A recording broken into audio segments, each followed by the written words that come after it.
হঠাৎ Chittagong Rampara police line এখানে ঊর্ধ্বতন কর্মকর্তা এবং পুলিশের যে সকল ঊর্ধ্বতন কর্মকর্তা তার সাথে আমরা যেমনটা দেখতে পাচ্ছি এখানটায় কনস্টেবল এবং সেদিন রাতে যারা ছিল সে সকল কর্মকর্তা কেউ কেউ বলছেন কেউ ছিলেন কেউ কেউ ছিলেন না, তাদেরকে নিয়ে কিন্তু মূলত এই আজকে হঠাৎ উত্তপ্ত হয়ে গেছে চট্টগ্রামের দামপাড়া পুলিশ লাইন্সে। একটি পক্ষে আসলে কনস্টেবল সহ অধীনস্থ কর্মকর্তা আর কর্মচারী, অন্য পক্ষে অন্য পাশে কিন্তু রয়েছেন যারা ঊর্ধ্বতন কর্মকর্তা রয়েছেন তাদেরকে কিন্তু আমরা দেখতে পাচ্ছি।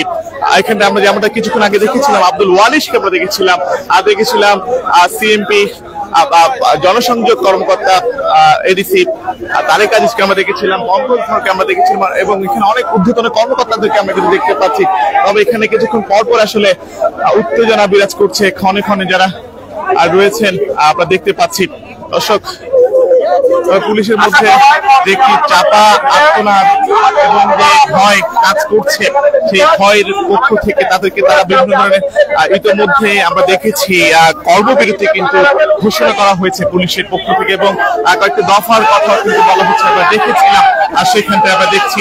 তবে একটি পক্ষে আসলে দেখতে পাচ্ছেন এইখানে যারা অবস্থান করছেন তারা হলেন যারা কনস্টেবল থেকে শুরু করে এএসআই থেকে শুরু করে যারা রয়েছেন তাদেরকে, আর অন্যরা যারা রয়েছেন সেখানে অফিসার যারা রয়েছেন তাদেরকে দেখতে পাচ্ছি। তবে হঠাৎ উত্তপ্ত হয়ে গেছে। আমরা যেমন আসলে জানতে পেরেছি গণমাধ্যমে আমাদেরকে জানানো হয়েছে একটি সংবাদ সম্মেলন করার কথা ছিল এখানটা, কিন্তু এখনো সেই সংবাদ সম্মেলনটি করা হয়নি। এখানে এসে আমরা দেখতে পেয়েছি দুটি গ্রুপ আসলে এখানে হয়েছে।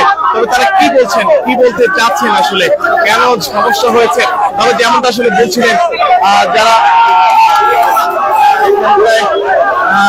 একটি উত্তপ্ত পরিবেশ বিরাজ করছে। এখানে যারা দেখতে পাচ্ছেন সবাই কিন্তু বেশিরভাগই মিডিয়া কর্মী, তার সাথে 90% কিন্তু এখানটায় 99% বলা যায় পুলিশের সদস্য, বিভিন্ন পর্যায়ের কর্মকর্তারা। তারা তাদের যে দাবিটা আসলে লিখেছেন, তারা প্রেস রিলিজ আসলে লিখেছেন ঊর্ধ্বতন পুলিশ সংস্কার প্ল্যাটফর্মের ব্যানারে তারা করছেন। আমরা দেখেছি আমাদের কাছে একটি রয়েছে, তবে তারা যেমন আসলে বলছেন দেশের বর্তমান সার্বিক পরিস্থিতিতে বাংলাদেশের পুলিশের বিশেষত অধীনস্থ কর্মচারীদের সার্বিক সামাজিক এবং অর্থনৈতিক যে নিরাপত্তা নিশ্চিত করার লক্ষ্যে কিন্তু নিজস্ব কিছু দাবি কিন্তু পেশ করা হয়েছে।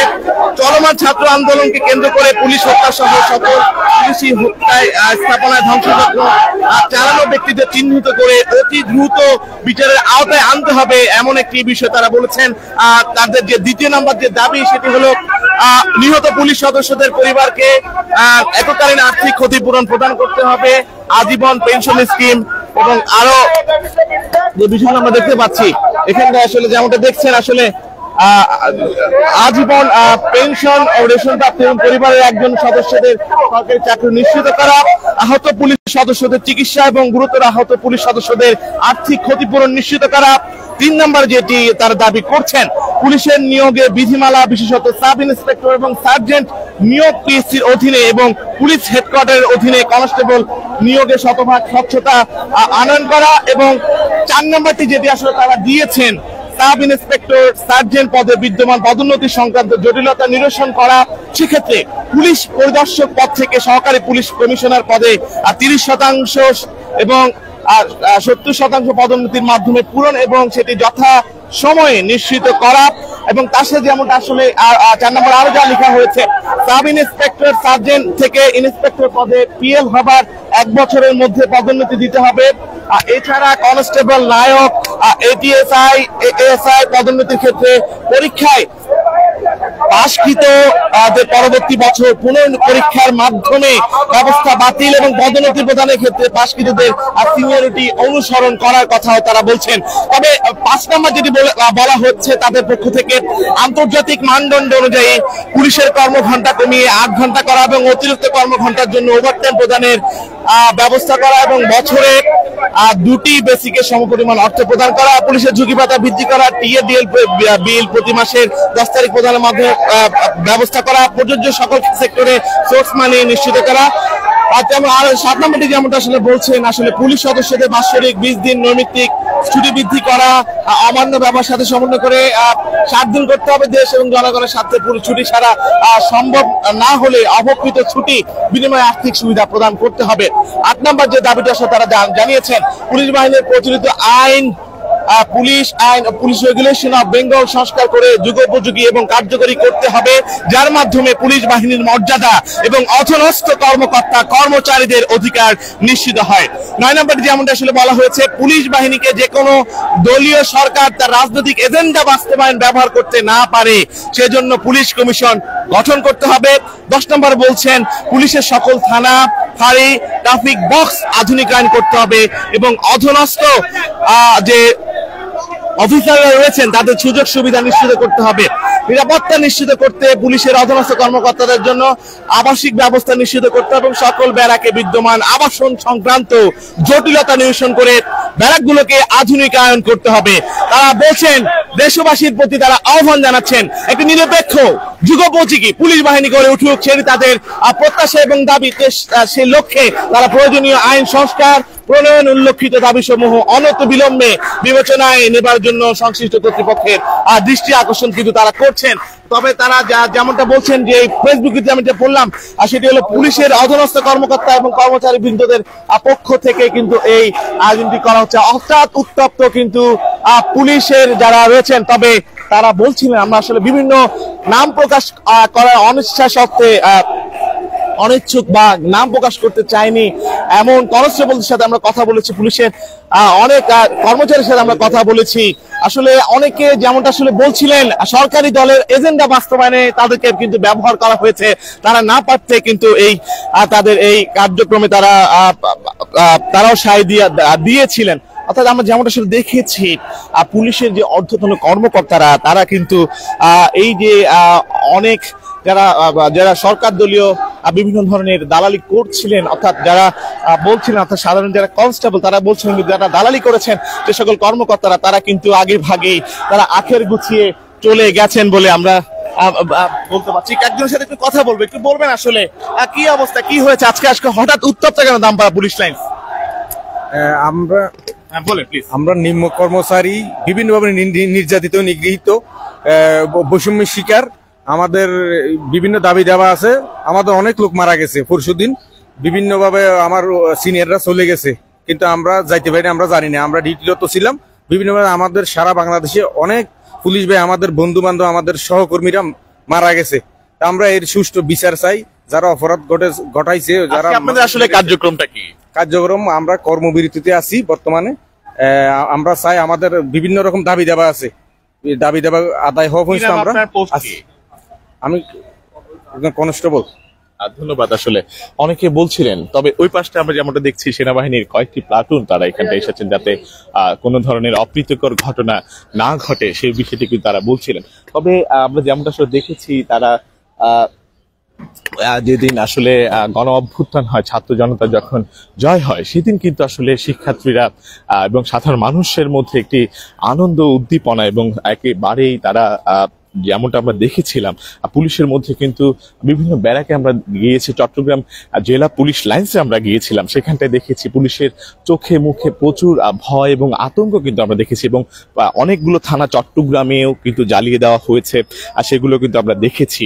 অর্থাৎ বলতে গেলে আসলে পুলিশের মধ্যে এখন যে ভয়টি কাজ করছে, তারা যদি আবার থানায় ফিরেন সেই ক্ষেত্রে আসলে কি অবস্থা হবে, তারা আসলে প্রপার নিশ্চয়তা পাবেন কিনা, সেই বিষয়টিও কিন্তু এখন দেখার বিষয় হয়ে গেছে। তো দর্শক, আপনারা দেখতে পাচ্ছেন আমরা কিছুক্ষণ আগে যাদেরকে দেখিয়েছিলাম, এই পাশটা যারা ছিলেন তারা পুলিশের অধীনস্থ কর্মকর্তাদেরকে আমরা দেখিয়েছিলাম। এখন আমরা যেখানে যাচ্ছি সেখানে আসলে পুলিশের ঊর্ধ্বতন যারা কর্মকর্তা রয়েছেন তাদেরকে আমরা দেখতে পাচ্ছি, হয়তো তারা কি বলছেন বা তারা কি বলতে চাইছেন, তাদের ভাষ্য কি, সেই বিষয়টি কিন্তু আমরা জানবো। আমরা কিন্তু দেখতে পাচ্ছি এখানটায় পুরো আইন শৃঙ্খলার অবনতি যাতে না ঘটে সেই কারণে কিন্তু সেনাবাহিনীর কয়েকটি টিম কিন্তু এখানটায় অবস্থান করছেন আমরা দেখতে পাচ্ছি। তবে কর্মকর্তারা আসলে কি বলছেন সেই বিষয়টি আমরা সরাসরি যুক্ত করে জানাতে চাই। আমরা রয়েছি চট্টগ্রামের দামপাড়া পুলিশ লাইন্স অর্থাৎ পুলিশ কমিশনার কার্যালয়ের পাশে কিন্তু আমরা অবস্থান করছি। তবে তারা কি বলছেন কর্মকর্তারা সেগুলো আমরা জানানোর চেষ্টা করব। দর্শক, আমরা দেখতে পাচ্ছি কি বলতে চান তারা, কি বলছেন।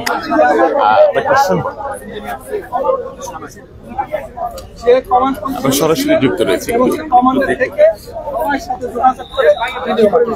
দেশে এখন যেহেতু কোনো সরকার নেই, আপনারা জানেন যে কোনো সরকার নেই, আপনারা একটি সরকারি মাননীয় অধীনে আছেন, সেখানে কোনো সরকার নেই। আপনাদের যে ক্ষতি হয়েছে, আপনাদের যে ইয়ে হয়েছে, আপনাদের দাবি দেওয়া পূরণে একটা সময় দরকার। এই সময় সারা বাংলাদেশের মানুষ নিরাপত্তাহীনতায় আছে, আপনারাও নিরাপত্তাহীনতায় আছেন। আপনাদের এই কর্মবিরতি দাবি দেওয়া যদি পূরণ না হয়, আপনারা তো আর কাজে যোগদান করবেন না। বিষয়টা কি আমাদের আমি বিশ্বাস করি আমাদের প্রত্যেকটা পুলিশ সদস্য দায়িত্বশীল, তারা বুদ্ধিদীপ্ত। আমরা কর্মবিরতি পালন করি মানে কি কেউ ঘরে বসে আছে? এই যে দেখেন সব পুলিশ সদস্য তারা ব্যারাকেই আছি, লাইনেই আছি। আমরা লাইনে নিরাপত্তা দিচ্ছি। আমরা এখন পর্যন্ত ব্যক্তি নিরাপত্তা দিতে পারতেছি না। তার কারণ কি আপনি জানেন? আমার 16টা থানার মধ্যে 12টা থানা ভেঙে গুড়া করে দেওয়া হয়েছে, পুরো ছাই করে দিছে। সেখানে আমাদের বহু পুলিশ সদস্য আহত হয়েছে। আমাকে থানাকে এখন রিফর্ম করা লাগবে, থানা ঠিক করতে হবে। কোতোয়ালি থানা পুরো ছাই করে দেওয়া হয়েছে। এখন সেই থানায় কিভাবে আমি পাবলিকের সেবা দিব? আগে তো আমাকে থানা পুনর্গঠন করতে হবে। আমরা এখন সেই কাজটাই করে দিছি অতি দ্রুত। এইটা আমরা শেষ করে আমরা অলরেডি থানার কার্যক্রম শুরু করে দিব। আমরা দাবি দাওয়া জমা রেখেছি। আমরা জানি অন্তর্বর্তীকালীন সরকার গঠিত হবে, এই 2-1 দিনের মধ্যেই বাংলাদেশের সরকার থাকবে। বর্তমানে রাষ্ট্রপতি আছে, বর্তমানে বিভিন্ন সেনাপ্রধান আছে, অন্যান্য কর্মকর্তাগণ আছেন। আমাদের নতুন আইজিপি নিয়োগ করা হয়েছে, নতুন কমিশনার নিয়োগ করা হয়েছে ডিএমপির। এরা এখন ফর্ম করবে, এরা এখন বসবে, আমাদের দাবি দাবা নিয়ে আলোচনা করবে। আমরা আবার কাজে ফিরে যাব। আপনারা কি এখনো নিরাপদ বোধ করছেন কিনা? আপনারা কি মনে করছেন আপনারা নিরাপদ? পুলিশ কখনোই নিরাপদ বোধ করে না। পুলিশ মানুষের নিরাপত্তা দেয়। আমরা নিরাপত্তাহীন থেকে আমরা নিরাপত্তা দিই। আপনারা আক্রান্ত হয়েছেন, আমরা দেখেছি আপনাদের এখানে হামলা হয়েছে, কিন্তু আপনারা যেটা জানতে পেরেছি ঊর্ধ্বতন কর্তৃপক্ষ থেকে একটি বাহিনীকে ফোন করা হয়েছিল যারা নিরাপত্তা দায়িত্ব ছিলেন, তখন সেখান থেকে আপনারা কোনো সাপোর্ট পান?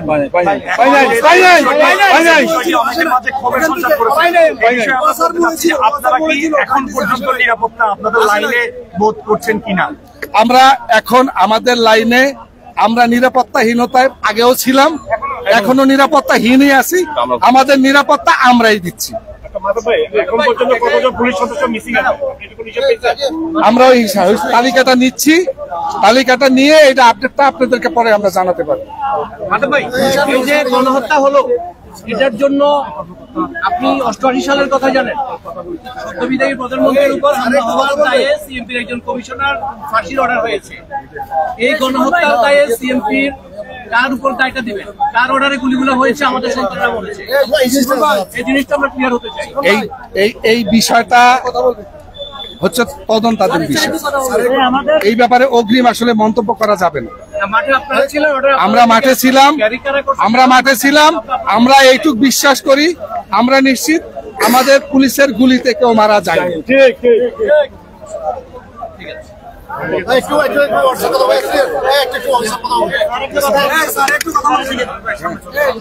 এবং আপনার কাছে প্রথম প্রশ্ন, আপনি এখানে দীর্ঘদিন আছেন, অস্ত্রধারী সবাই সিএমপি তালিকাভুক্ত সন্ত্রাসী, কাউকে আগেও ধরা হয় না, এরপরে কোনো অভিযান হয়েছে? যতক্ষণ পুলিশ ইউনিফর্মে ছিল কোনো উদ্যোগ আমরা দেখি নাই।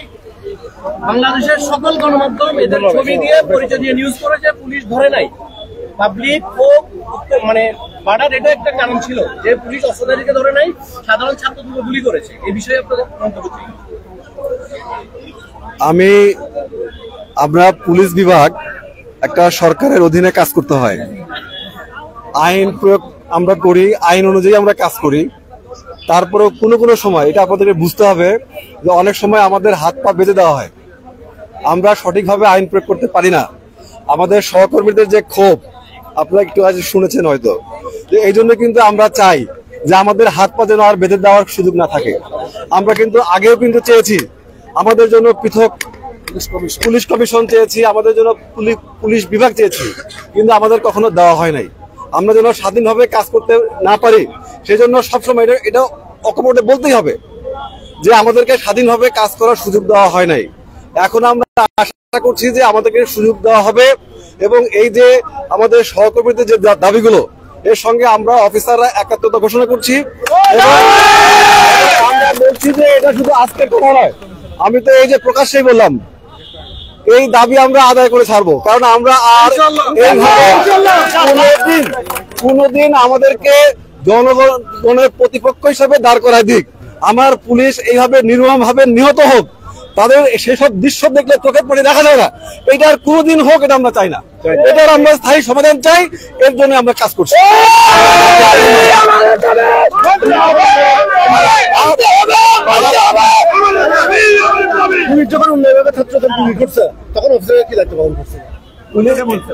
আমরা তো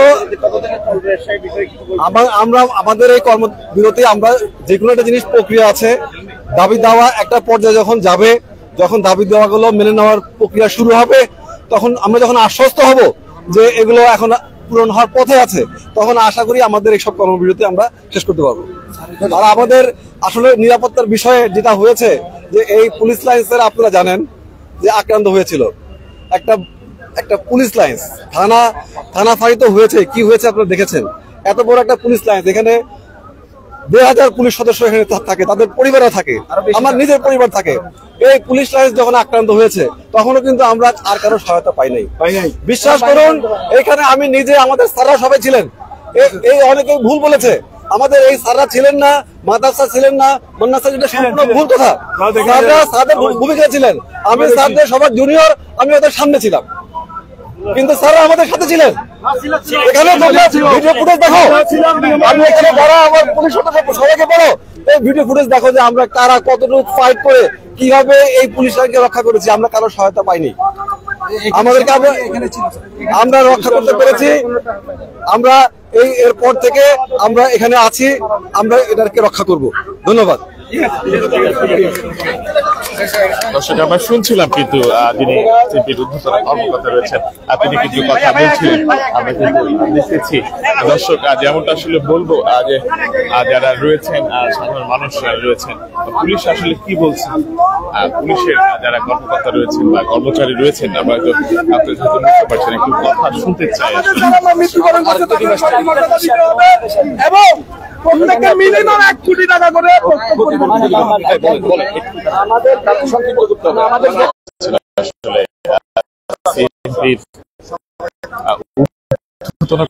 কর্মকর্তা তার সাথে কনস্টেবল যারা আছেন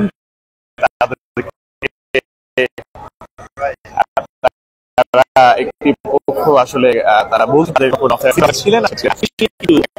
পুলিশ লাইন্স মেট্রোপলিটনের যে দামপাড়া পুলিশ লাইন্স পুলিশ কার্যালয়ের সামনে কিন্তু ভিড় করছেন সাধারণ মানুষ, এই বিষয়গুলো আমরা দেখতে পাচ্ছি। অর্থাৎ যারা সাধারণ পুলিশ রয়েছেন এবং সাধারণ মানুষ তারাও কিন্তু এখানটায় তারাও যারা রয়েছেন তারাও কিন্তু ভিড় করছেন, আর দেখা যাচ্ছে বাইরে থেকে অর্থাৎ সেনাবাহিনীর সদস্যরা রয়েছেন, তারা আইন শৃঙ্খলা পরিস্থিতি সর্বাত্মক ঠিক রাখার জন্য কিন্তু তারা চেষ্টা করছেন। তো চট্টগ্রামের পুলিশ কমিশনারের কার্যালয় অর্থাৎ দামপাড়া পুলিশ লাইন্স থেকে আমার কাছে এখন পর্যন্ত এই ছিল হঠাৎ দামপাড়া পুলিশ লাইন্সে উত্তপ্ত